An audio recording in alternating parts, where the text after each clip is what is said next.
ஐயோ பிரியா நீயா? சாரிங்க.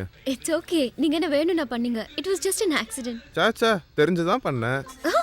எத்தனை பேர் இருந்தாலும் பொண்டாட்டி வாசனை புருஷனுக்கு தெரியாதா?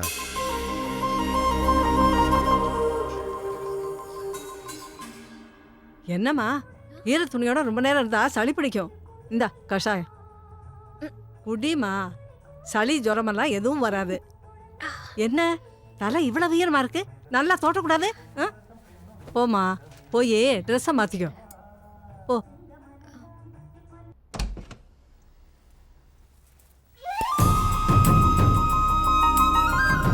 சாரிங்க, தெரியாம தாங்க இடிச்சேன். நான் வேணும்னு தான் அடிச்சேன்.